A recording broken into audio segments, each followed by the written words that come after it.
rekan-rekan media, sengaja kami kumpulkan hari ini terkait dengan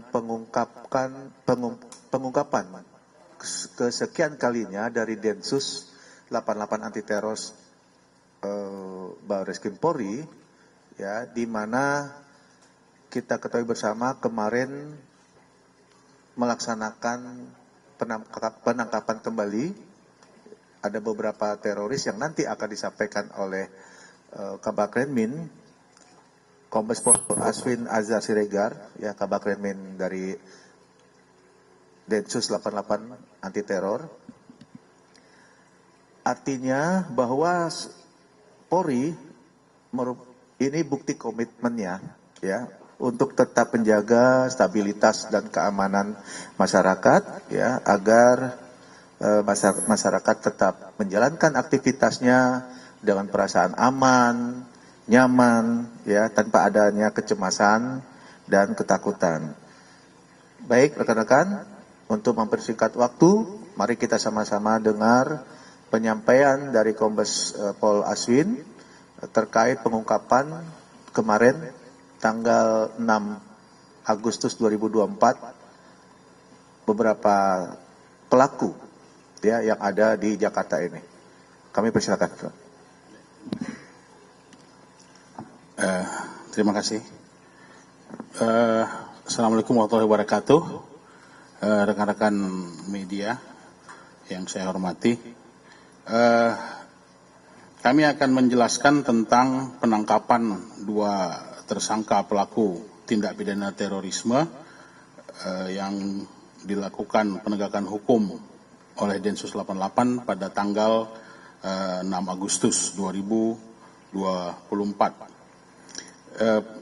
Sebagaimana tadi disampaikan oleh Kabak Penum bahwa penegakan hukum terhadap para tersangka tersebut merupakan salah satu upaya pencegahan terjadinya, ya, tindak pidana terorisme, terutama dalam bentuk serangan atau teror.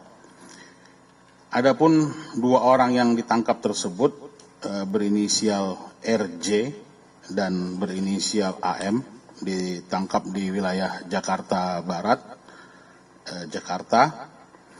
Yang bersangkutan atau kedua orang tersebut merupakan pendukung dari Daulah Islamiyah atau ISIS yang kita kenal, dengan cara mengunggah narasi-narasi dukungan dan propaganda terhadap ISIS di sosial media yang mereka ikuti atau mereka miliki. Kemudian diketahui pula yang bersangkutan mengibarkan bendera ISIS, ya, sembari memegang senjata disertai dengan statement atau ajakan untuk mendukung keberadaan Daulah Islamiyah atau ISIS, Islamic State.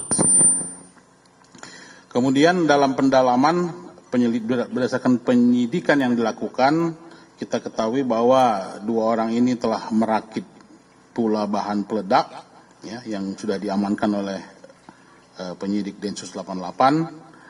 Namun hal ini patut menjadi perhatian kita kembali bahwa kedua orang ini tidak dalam jaringan teror yang aktif. Jadi mereka terradikalisasi, terpapar, dan kemudian memiliki niat untuk melakukan serangan tersebut termotivasi dari kegiatan di sosial media. Barang bukti yang berhasil kita amankan dari yang bersangkutan, satu unit senjata airsoft gun, kemudian bendera ISIS, beberapa jaket atau pakaian-pakaian seragam ISIS, beberapa buah pisau lipat, kemudian ada bahan peledak, ya, ada bahan kimianya masih, ya, bahan kimianya, bahan peledak, kemudian satu unit gadget atau HP dan beberapa senjata tajam lainnya.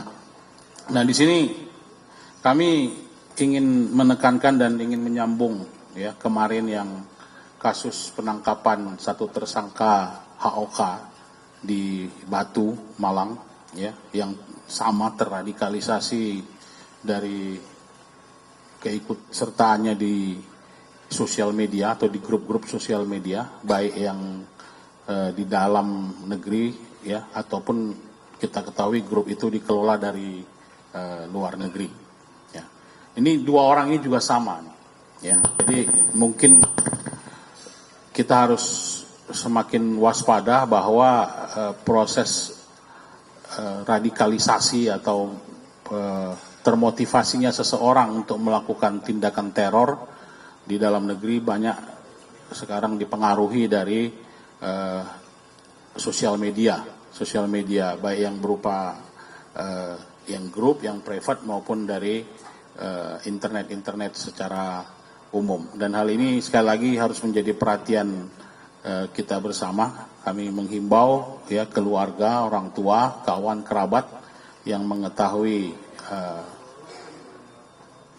orang-orang di sekitarnya ya, yang melakukan aktivitas ya, mengarah kepada tindak pidana terorisme seperti mengakses, mengunggah, kemudian menyebarkan bahan-bahan propaganda Daulah Islamiyah, Islamic States, ya, ataupun kelompok-kelompok teror jaringan lainnya, segera melapor kepada satuan polisi terdekat supaya kita bisa mencegah tindakan ini sedini mungkin. Ya. Dari tahap persiapan ini bisa kita cegah sehingga kita bisa menghindari jatuhnya korban akibat serangan terorisme. Saya kira itu saja dari kami. Mungkin ada pertanyaan nanti kami kembalikan kepada Pak Kabak Penum. Baik, terima kasih Pak Kombes Aswin. Mungkin rekan-rekan ada yang mau ditanyakan terkait masalah pengungkapan beberapa kali ini oleh Densus 88. Silakan. Izin bertanya, apakah penangkapan pelaku saat ini itu ada kaitannya dengan yang di Batu? Mereka secara komunikasi baik medsos atau kenal secara personal apa tidak antara yang di Jakarta dengan di Malang? Terima kasih. Langsung jawab ya, tidak ada. Jadi termasuk sosial media group dan apa istilahnya itu ya, laman-laman atau website yang diakses juga berbeda. Ini menunjukkan bahwa banyak sekali grup-grup seperti ini yang mencoba merekrut ya tanpa ketemu fisik gitu ya. Jadi hanya melalui grup-grup sosial media ataupun propaganda di website-website dan internet yang mereka miliki. Jadi nggak ada kaitannya dengan yang di Malang kemarin. Ini dulu ya. Oke, Pak.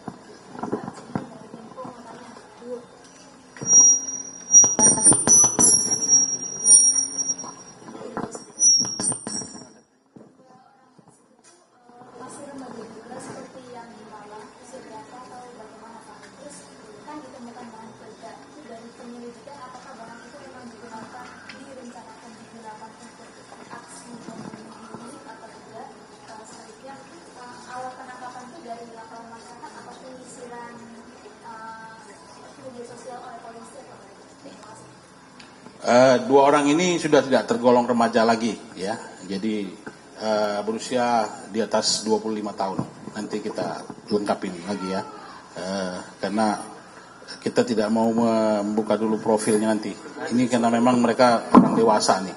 Dan berbedanya adalah kalau dua orang ini memang sengaja mengunggah dukungan. Jadi yang bersangkutan bukan hanya menjadi simpatisan tetapi juga melakukan aktif melakukan propaganda ya dukungan terhadap Islamic State atau Daulah Islamiyah tersebut. Dan yang ketiga adalah apa?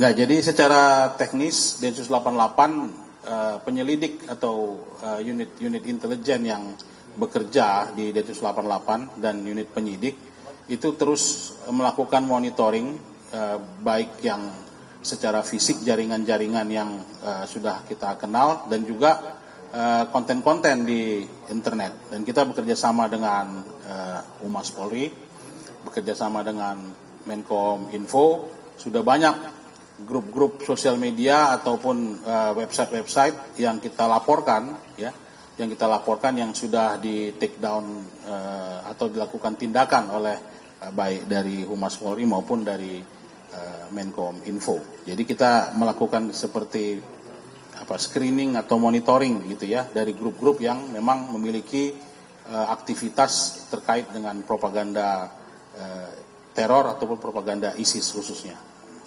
Bahan peledak tadi dari hasil pemeriksaan memang akan digunakan untuk aksi bom bunuh atau tidak? Betul, memang akan dirakit menjadi bahan peledak, tapi kita belum sampai kepada kesimpulan bahwa akan digunakan sendiri atau mencari pengantin orang lain. Baik, ada yang lain? Ya, silakan. Izin Pak, Abdi dari Tribun News, mau nanya, mau mempertegas aja sih yang terkait dengan rakitan itu tadi, itu jenisnya itu seperti yang di Malang, TATP atau tidak? Itu aja sih Pak. Beda kalau yang ini bahannya berbeda. Ya, kemungkinan besar tutorial ataupun sumber pembelajarannya berbeda. Ya, nanti saya bisa sampaikan ke Bapak jenis beda bahannya, tapi mungkin nggak di sini karena nanti menjadi bahan bagi yang lain. Baik. Ya. Ya, saya Taufik dari CNN. Ingin bertanya sih Pak Aswin, kan ini kan udah ada sebelumnya kan juga ada penangkapan juga gitu kan. Dan kita tahu ini kan teroris ini kan secara ideologi Pak atau pemahaman dia kan menolak bentuk negara NKRI gitu ya kan. Nah, apalagi ini kan penangkapan menjelang 17 Agustus. Nah, dari pemantauan Dinsus sendiri apakah memang ada peningkatan aktivitas gitu, maksudnya menjelang 17 Agustus besok terkait para teroris ini untuk melancarkan aksi-aksi, apalagi kan tadi disebutkan bahwa mereka ini udah mulai aktif menyebarkan propaganda. Apakah memang dalam satu rangkaian menuju ke sana atau seperti apa Pak?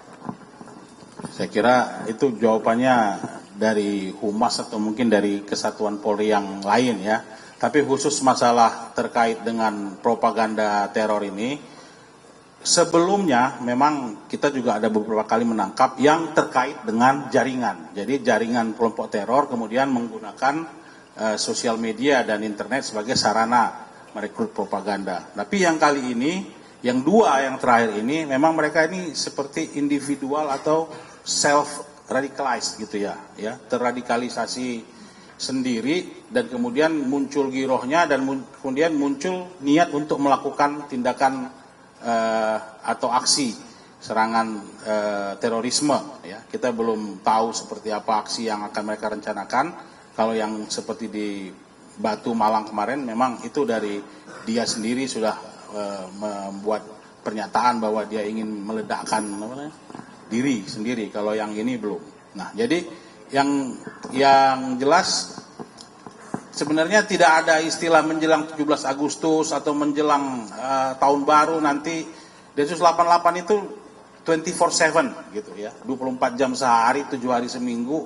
Semua aktivitas yang berkaitan dengan aspek ancaman teror itu pasti kita akan lakukan tindakan gitu. Dan kita tidak memerlukan trigger seperti akan ada peringatan 17 Agustus bahwa kita kemudian lebih aktif, enggak. Densus 88 sehari-harinya memang demikian ya. Memang selalu melakukan aktivitas monitoring ini 24 jam sehari gitu. Berarti izin penegasan berarti memang tidak ada eskalasi peningkatan aktivitas menjelang. Sejauh ini tidak ada. Ya, sejauh ini tidak ada eskalasi peningkatan ancaman sampai dengan menjelang peringatan 17 Agustus. Dan 2 penangkapan ini tidak terkait dengan event-event atau peristiwa nasional yang terjadi. Murni karena mereka memang di titik di mana kita harus melakukan penangkapan, pencegahan sebelum serangan itu terjadi gitu. Baik, rekan-rekan, sudah jelas? Sudah ya? Tadi sama ya? Baik, rekan-rekan, kalau memang tidak ada lagi, terima kasih atas perhatiannya. Ya, kami Polri menghimbau, ya tetap menghimbau kepada masyarakat, terutama para orang tua, ya untuk bijak mengawasi anak-anaknya dalam bersosial media, karena sudah sekian kali Densus mengungkap pelaku-pelaku rencana kegiatan terorisme yang ternyata mereka dilatar belakangi dengan melihat sosial media.